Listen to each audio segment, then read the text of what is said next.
Let's talk about the disadvantages of globalization. Now, globalization, we talked about advantages, but it also has its own disadvantages. Let's look at them.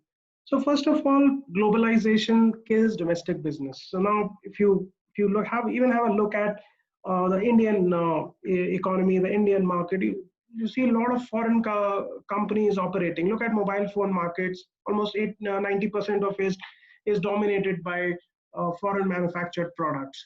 You see e-commerce, Amazon, now Walmart has come in. So there's a lot of domination of global players, which kills domestic business. A lot of local Kirana stores complain that their business is getting affected because of the presence of these global e-commerce players.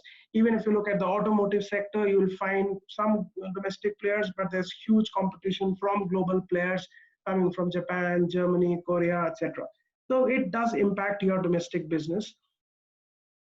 It exploits environment and labor. Now, one of the reasons for globalization is that a lot of companies look for destinations where labor policies and environment policies are slightly lenient, which means that they have an intent to exploit whatever benefits they can generate from those lenient policies, whether it is in terms of environmental norms or it is in terms of labor welfare and labor norms, minimum pay, other perks and benefits. So they would like to extract maximum benefit from countries where these norms are slightly on the lenient side, which sometimes leads to exploitation of environment and labor.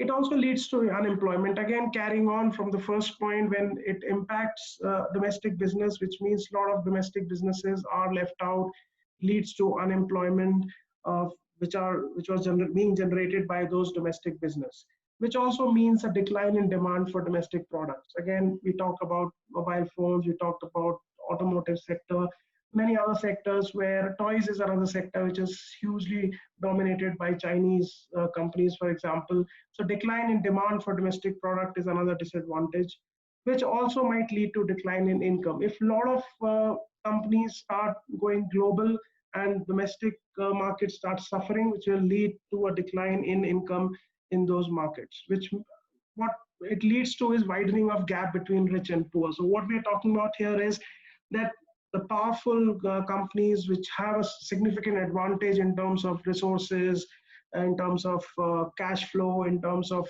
technology, for example, they will become stronger and stronger because they will derive that advantage globally. They will enter any country and dominate that country's market.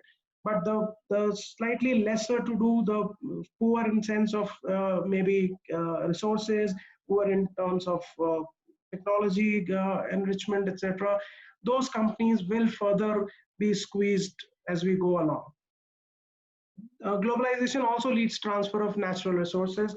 So a lot of natural resources which are found in some countries are actually transferred. The benefit gets transferred to companies from other countries who come to those countries, take away those resources and build on top of them and sell them across their global supply chain. Sometimes national sovereignty also goes at stake. We see a lot of examples where powerful countries hold smaller countries at ransom. There's a lot of conjecture about how China dominates policies in Pakistan. Similarly, how US dominates policy making in many other countries which are largely dependent on American companies, on income from American companies. And the most severest is when it leads to commercial and political colonialism. Even if you go back in history and think about India's struggle for freedom, you'll remember that it was the East India Company which came in as a business proposition and kind of colonized the entire country on that aspect of generating business.